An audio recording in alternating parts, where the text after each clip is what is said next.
श्री स्वामी समर्थ. एका छोट्याशा गावात सुमन नावाची एक बाई राहत होती. तिचं आयुष्य खूप साधं होतं. घरात जास्त काही नव्हतं, पण मन खूप मोठं होतं. नवरा रामू दिवसभर कष्ट करून मजुरी करायचा आणि संध्याकाळी थकलेला घरी यायचा. 2 लहान मुलं घरात होती. त्यांची जबाबदारी सगळी सुमनच्या खांद्यावर होती. पण इतक्या अडचणी असूनही सुमन कधीही देवावरचा विश्वास सोडत नव्हती. ती रोज सकाळी लवकर उठायची, घर साफ करायची, देवघरात दिवा लावायची आणि हात जोडून म्हणायची, देवा आमचं घर सुखात ठेव, आमच्यावर कृपा ठेव. एक दिवस गावात सगळीकडे चर्चा सुरू झाली की उद्या अक्षय तृतीया आहे. हा दिवस खूप मोठा आणि शुभ मानला जातो. या दिवशी जे काही केलं जातं ते अक्षय म्हणजे कधीच न संपणारं होतं. म्हणून गावातील सगळे लोक खूप आनंदात होते. कोणी सोने घेणार होते, कोणी नवीन वस्तू आणणार होतं, कोणी दान करणार होतं. पण सुमनच्या मनात मात्र वेगळाच विचार सुरू होता. ती स्वतःशीच बोलत होती, आपल्याकडे काहीच नाही, आपण काय करणार? अक्षय तृतीयाला पण लगेच तिच्या मनातून एक आवाज आला, देवाला पैसा नाही, मन पाहिजे. आणि ती शांत झाली. दुसऱ्या दिवशी सकाळ झाली. अक्षय तृतीयाचा पवित्र दिवस. सुमन लवकर उठली, अंघोळ केली, घर स्वच्छ केलं, देवघरात छोटासा दिवा लावला आणि मनापासून प्रार्थना केली. लक्ष्मी माता आमच्या घरात सुख शांती ठेव, आमच्यावर कृपा करा. तेवढ्यात मुलं उठली आणि म्हणू लागली, आई भूक लागली. सुमनने घरात पाहिलं तर फक्त 2 भाकऱ्या उरल्या होत्या. तिने विचार केला, हेच आजचं जेवण आहे. तेवढ्यात दारावर टकटक झाली. सुमनने दार उघडलं तर एक वृद्ध बाई उभी होती. तिचे कपडे फाटलेले होते, चेहऱ्यावर थकवा होता आणि डोळ्यात भूक स्पष्ट दिसत होती. ती हळू आवाजात म्हणाली, बाई काही खायला मिळेल का? सुमनच्या मनात खूप मोठा संघर्ष सुरू झाला. एकीकडे तिची स्वतःची मुलं भुकेली होती आणि दुसरीकडे ही वृद्ध बाई इतकी उपाशी दिसत होती. सुमन काही क्षण शांत उभी राहिली. तिचं मन म्हणत होतं, देऊन टाक, पण डोकं म्हणत होतं, उद्या काय खाणार? मग सुमनने कठोर निर्णय घेतला आणि ती म्हणाली, आता काही नाही, पुढे जा. वृद्ध बाई काहीही न बोलता शांतपणे निघून गेली. पण तिच्या चेहऱ्यावर एक वेगळीच शांतता होती, जणू काही ती सगळं समजून गेली होती. दिवस गेला, संध्याकाळ झाली. रामू घरी आला, पण आज त्याला काम मिळालं नव्हतं. तो खूप निराश झाला. घरात सगळे शांत होते. त्या रात्री सुमन झोपली, पण तिच्या मनात दिवसभराचा प्रसंग फिरत होता. तिला झोप लागली आणि अचानक तिला एक स्वप्न पडलं. त्या स्वप्नात तीच वृद्ध बाई पुन्हा तिच्या समोर उभी होती. पण आता ती साधी बाई नव्हती. तिच्या अंगातून तेज निघत होतं. तिचा चेहरा दिव्य झाला होता.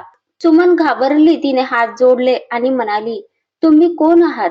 त्या बाईने शांत आवाजात उत्तर दिलं, मी लक्ष्मी आहे. आज अक्षय तृतीया दिवशी मी तुझ्या घरी आले होते, तुझी परीक्षा घ्यायला, पण तू मला रिकाम्या हाताने पाठवलंस. हे ऐकताच सुमनच्या डोळ्यातून अश्रू वाहू लागले. ती रडत रडत म्हणाली, माता माझी चूक झाली, मला माफ करा.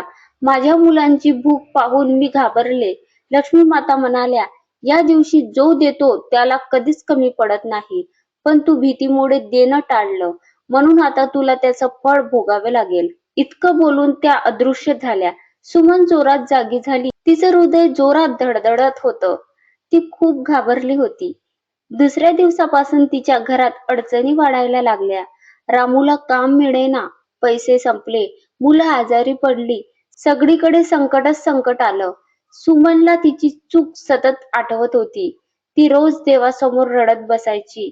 एक दिवस ती मंदिरात गेली आणि मनापासून प्रार्थना करू लागली. तेव्हा तिथे बसलेल्या एका साधूंनी तिला विचारलं, काय झालं आहे? सुमनने सगळं सांगितलं. साधू म्हणाले, चूक झाली आहे, पण अजून वेळ गेलेली नाही. ती रोज थोडं का होईना पण दान कर, सेवा कर आणि मनापासून पश्चाताप कर. सुमनने ते मनावर घेतलं. ती रोज एक भाकरी गायला द्यायची, एखाद्या गरजूंना पाणी द्यायची, मंदिरात साफसफाई करायची. हळूहळू परिस्थिती बदलायला लागली. रामूला काम मिळायला लागलं, घरात थोडा का होईना पैसा यायला लागला आणि पुन्हा 1 वर्ष उलटलं. पुन्हा अक्षय तृतीया आली. यावेळी सुमन तयार होती. तिने ठरवलं होतं, आज कोणालाही रिकाम्या हाताने पाठवायचं नाही. सकाळी तिने पूजा केली, दिवा लावला आणि प्रार्थना केली. तेवढ्याच पुन्हा दारावर टकटक झाली. सुमनने दार उघडलं तर एक गरीब माणूस उभा होता. तो म्हणाला, बाई, काही खायला मिळेल का? सुमनने क्षणाचाही विचार केला नाही. तिने लगेच स्वतःच्या ताटातील अन्न त्याला दिलं. त्या माणसाने हसून आशीर्वाद दिला आणि निघून गेला. त्या रात्री सुमनला पुन्हा स्वप्न पडलं. यावेळी लक्ष्मी माता आनंदात होत्या. त्या म्हणाल्या, सुमन, यावेळी तू खरी परीक्षा पास झालीस. आता तुझ्या घरात कधीही अन्न आणि पैशाची कमी पडणार नाही. त्यांच्या आशीर्वादाने सुमनचं आयुष्य बदललं. घरात सुखशांती, पैसा सगळं आलं आणि सुमनने एक गोष्ट कायमची लक्षात ठेवली. अक्षय तृतीया दिवशी कधीही कोणालाही रिकाम्या हाताने पाठवू नये. कारण कोणत्या रूपात देव येईल हे कुणालाच माहित नसतं. म्हणून मित्रांनो, तुम्ही सुद्धा अक्षय तृतीया दिवशी छोटं का होईना पण दान नक्की करा आणि लक्ष्मी मातेची कृपा आपल्या घरावर ठेवा. म्हणून यावर्षी अक्षय तृतीया आली की एक गोष्ट नक्की करा. कितीही कमी असलं तरी कोणालाही रिकाम्या हाताने पाठवू नका. एखाद्या गरजूंना अन्न द्या, पाणी द्या किंवा फक्त एक चांगला शब्द द्या. कारण कधी कोणत्या रूपात लक्ष्मी माता तुमच्या घरी येतील हे कुणालाच माहित नसतं. आणि जर त्या प्रसन्न झाल्या तर तुमचं आयुष्यही सुमन सारखं बदलायला वेळ लागणार नाही. आणि शेवटी एकच गोष्ट लक्षात ठेवा, अक्षय तृतीया म्हणजे फक्त सोनं खरेदी करण्याचा दिवस नाही, तर आयुष्यभरासाठी सुख, शांती आणि समृद्धी कमावण्याचा दिवस आहे. म्हणून ही संधी म्हणून ही संधी हातातून जाऊ देऊ नका, नाहीतर नंतर पश्चाताप करण्याशिवाय काही उरणार नाही. अक्षय तृतीया दिवशी छोटं का होईना पण दान जरूर करा. कोणालाही रिकाम्या हाताने पाठवू नका. कारण कधी कोणत्या रूपात लक्ष्मी माता आपल्या घरी येतील हे कुणालाच माहित नसतात.